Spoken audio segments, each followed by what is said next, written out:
Hello दोस्तों, कैसे हैं आप सभी। उम्मीद करता हूं आप सभी बहुत ही अच्छे होंगे।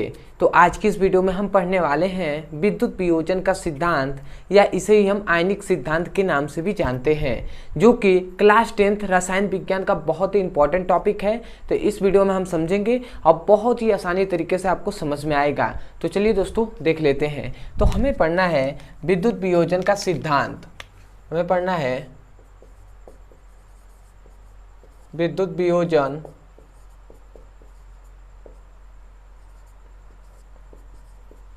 का सिद्धांत, या वैद्युत वियोजन का सिद्धांत भी कह सकते हैं, या इसे ही हम क्या कहते हैं, आयनिक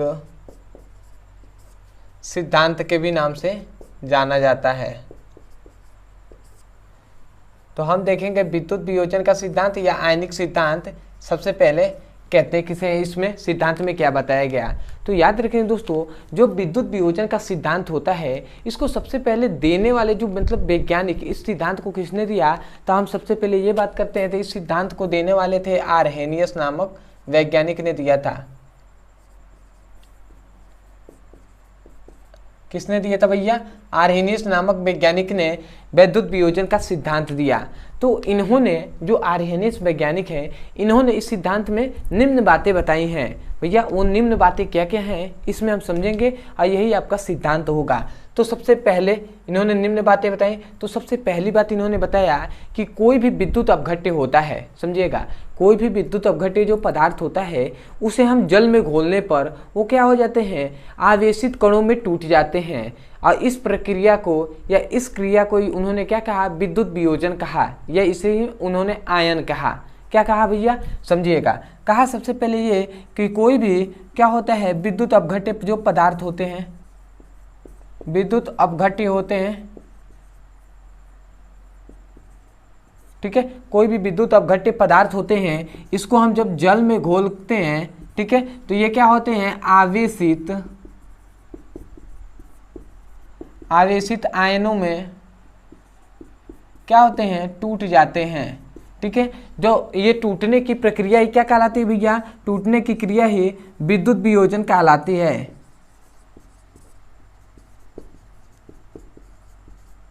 या इसे ही हम आयनिक भी कहते हैं। तो यही से सबसे पहला इन्होंने बात बताया कि किसी विद्युत अपघट्य को जल में घोलने पर आवेशित आयनों में टूट जाते हैं, तो यह प्रक्रिया या यह क्रिया विद्युत वियोजन कहलाता है या आयनिक कहलाता है। तो आशा करते हैं आपको समझ में आ रहा होगा। ठीक है, अब यहाँ पे एक नया बात आया कि भैया विद्युत अपघट्य किसे कहते हैं। तो याद रखेंगे, हमने सबसे पहला इसका वीडियो, ये तो अम्ल क्षार एवं लवण का दूसरा वीडियो है। इससे पहले हमने एक वीडियो बनाया था जिसमें विद्युत अपघट्य और विद्युत जो अपघटन होता है इसके बारे में हमने पढ़ाया है। फिर भी हम यहाँ पे थोड़ी सी बात कर दे रहे हैं। विद्युत अपघट्य का मतलब यही होता है कि कोई ऐसा पदार्थ जिसे जल में घोलने पर वो आवेशित कणों में टूट जाते हैं, तो उस पदार्थ को हम क्या कहते हैं, विद्युत अपघट्य कहते हैं। और उसी क्रिया को, तोड़ने की क्रिया को हम विद्युत वियोजन कहते हैं। तो इन्होंने सबसे पहली बात यही बताया। तो मैं यहाँ पे लिख रहा हूँ, क्या इन्होंने बताया कि किसी विद्युत अपघट्य को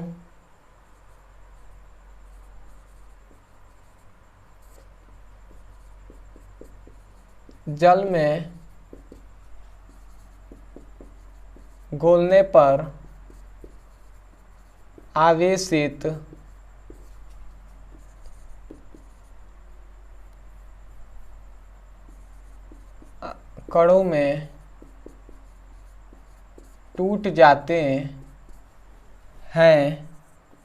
हैं, तो इस क्रिया को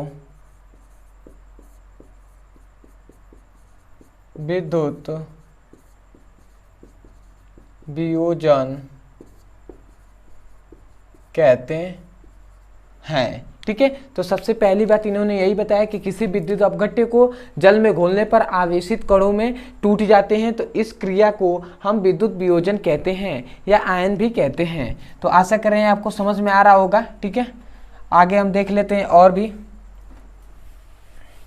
तो इन्होंने सबसे पहली बात यही बताया। अब आते हैं दूसरी, इन्होंने बात ये बताई कि जो ये विद्युत अपघट्य जो क्या होते हैं, जो आवेशित कण होते हैं, जो क्या भैया, आवेशित जो ये कण होते हैं, ये हमेशा याद रखेंगे, ये आवेशित कण आयन होते हैं। तो इन्होंने दूसरी बात बताया कि जो आवेशित कण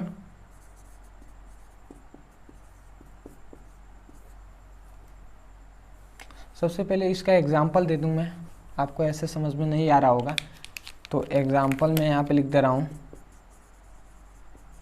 कहा किया गया था किसी विद्युत अपघट्य को जल में घोलने पर, तो मान लेते हैं यहाँ पे हमने विद्युत अपघट्य का कोई पदार्थ ले लिया NaCl, और जब NaCl को हम जल में घोलते हैं तो यह क्या करते हैं, जब जल में घोलेंगे तो ये क्या हो जाएगा Na+ और NCl- में टूट जाएगा।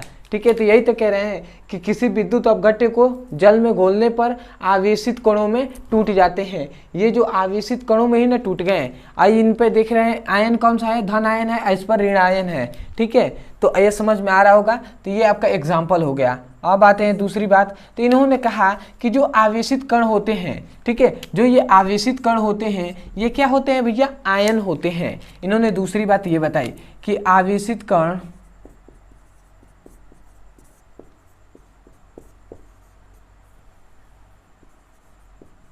आयन होते हैं।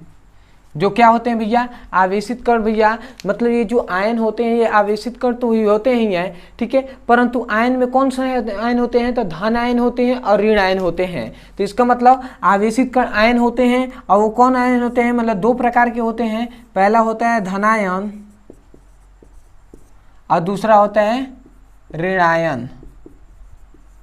ठीक है, तो इन दोनों को याद रखेंगे।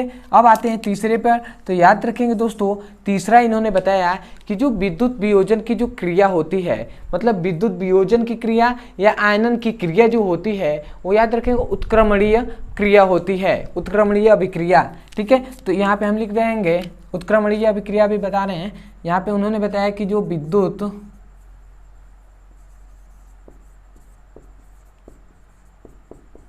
वियोजन की क्रिया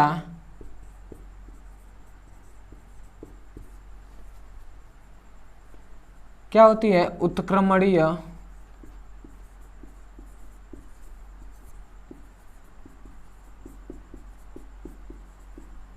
अभिक्रिया होती है। ठीक है, तो यहाँ पे इन्होंने क्या कहा कि जो विद्युत वियोजन की जो क्रिया होती है वो क्या होती है, उत्क्रमणीय होती है या उत्क्रमणीय अभिक्रिया होती है।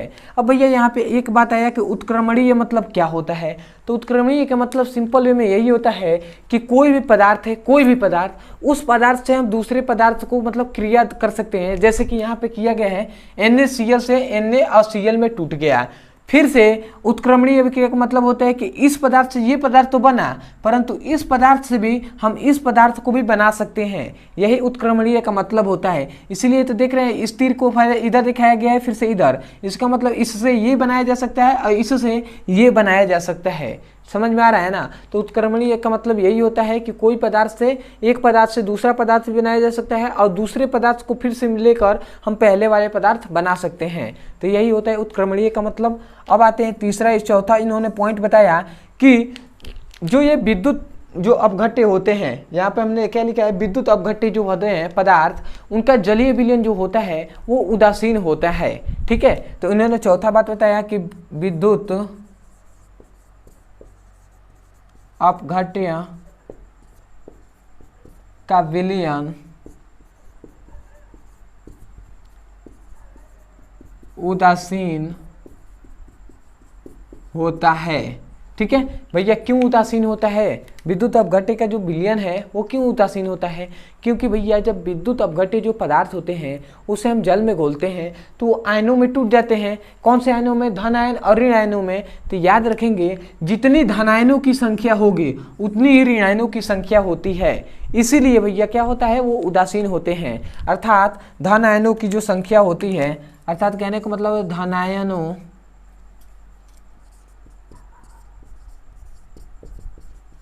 की संख्या जितनी होती है उतनी कितने होते हैं, ऋण आयनों की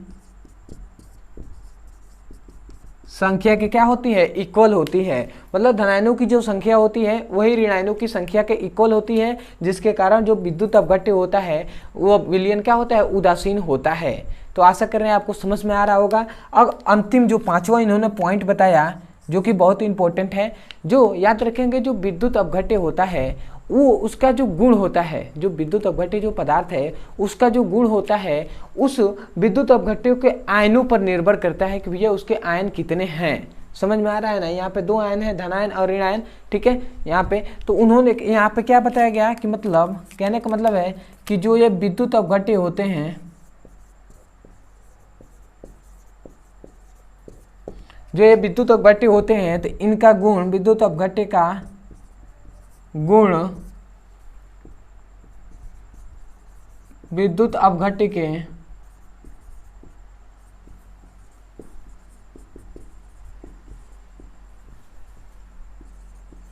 आयनों पर निर्भर करते हैं, ठीक है। तो ये 5वां भी आपको गुण याद रखना है कि जो विद्युत अपघट्य का जो गुण होता है वह विद्युत अपघट्य के ही आयनों पर निर्भर करते हैं। तो आशा कर रहे हैं ये आपको 5 जो टॉपिक बताया गया है, सबसे पहले हमने बताया कि ये सिद्धांत आर्हेनियस नामक ने वैज्ञानिक ने दिया है। दूसरा बताया सबसे पहले, अब इन्होंने कुछ बातें बताई, उनमें से पहला था कि विद्युत अपघट्य को जल में घोलने पर आवेशित कणों में टूट जाते हैं और यह क्रिया ही विद्युत वियोजन कहलाता है, ठीक है। और NaCl को हमने एग्जांपल दिया कि NaCl पे प्लस NaCl माइनस पे टूट जाता है। दूसरा इन्होंने बात बताया कि जो ये आवेशित कण होते हैं ये क्या होते हैं भैया, आयन होते हैं, और वो कौन कौन से आयन, धनायन और ऋणायन होते हैं। तीसरी इन्होंने बात बताया कि जो विद्युत वियोजन की जो क्रिया होती है वो उत्क्रमणीय होती है, मतलब इससे ये बन सकता है और इससे फिर से ये बनाया जा सकता है, ठीक है। चौथी बात इन्होंने बताया कि जो विद्युत अपघट्य का जो विलयन होता है वो उदासीन होता है, मतलब NaCl को जब जल में घोल देंगे तो वो जो विलयन बनेगा वो उदासीन होगा। क्यों उदासीन होगा, क्योंकि इनके जो आयन होते हैं, जो धनायन होते हैं वो ऋणायनों के इक्वल होते हैं, ठीक है। अगला इन्होंने बात बताया कि विद्युत अपघट्य का जो गुण होता है, जो विद्युत अपघट्य जो पदार्थ है ये विद्युत अपघट्य पदार्थ है, तो इसका जो गुण होगा इनके आयनों पर निर्भर करता है, ठीक है। तो आशा कर रहे हैं दोस्तों आपको बहुत ही अच्छे तरीके से आपको समझ में आ गया होगा कि विद्युत वियोजन का सिद्धांत या आयनिक सिद्धांत क्या होता है। तो मैं यही कहूँगा ये बहुत ही इंपॉर्टेंट है, आप समझ नहीं सकते हैं, बहुत ही इंपॉर्टेंट है, बार बार एग्जाम में पूछा जाता है, बोर्ड एग्जाम में, तो आपको इसको क्लियर करके ही जाना है। और वेरी इंपॉर्टेंट यहाँ पे मैं लिख दे रहा हूँ इस कलर से, इंपॉर्टेंट, ठीक है। तो आपको ये ध्यान देना है कि बहुत ही इंपॉर्टेंट है और इसको आपको मतलब वो कंफर्म करके ही अच्छे से जाना है। अदरवाइज यदि आप क्लास 10th का फिजिक्स हो, केमिस्ट्री हो, उसका सीरियसली पढ़ाई करना चाहते हैं चैप्टर वाइज सीक्वेंस में एक एक करके वीडियो को, तो आपको इस वीडियो के डिस्क्रिप्शन बॉक्स में क्लास 10th का फिजिक्स और केमिस्ट्री दोनों का लिंक दिया जाएगा। उस लिंक पर क्लिक करके आप चैप्टर वाइज पार्ट 1 पार्ट 2 करके ऐसे करके आप अच्छे से पढ़ाई कर सकते हैं और अपने सुंदर से नोट्स बना सकते हैं। अदरवाइज यदि कोई भी आपको टॉपिक समझ में नहीं आता है फिजिक्स, केमिस्ट्री और बायोलॉजी के संबंध में, तो उस टॉपिक का केवल नाम लिखना है यूट्यूब पर, अंत में हमारे चैनल का नाम लिख देना है, आपको वो वीडियो मिल जाएगा, आप वहाँ से जाकर अच्छे से पढ़ाई कर सकते हैं और अपने सुंदर से नोट्स बना सकते हैं। और अभी आप हमारे चैनल पर नहीं होंगे और चैनल को सब्सक्राइब नहीं किया है, तो मैं आशा करता हूँ आप चैनल को जरूर सब्सक्राइब कर लेंगे, वीडियो को लाइक कर देंगे और हो सके तो हमें कमेंट सेक्शन में जरूर बताइएगा कि आपको वीडियो कैसा लगा। अदरवाइज यदि आप हमारा हेल्प करना चाहते हैं तो अपने स्टूडेंटों के पास, अपने जो क्या होते हैं आपके जो फ्रेंड्स हैं उनके पास आप वीडियो को सेंड कर सकते हैं।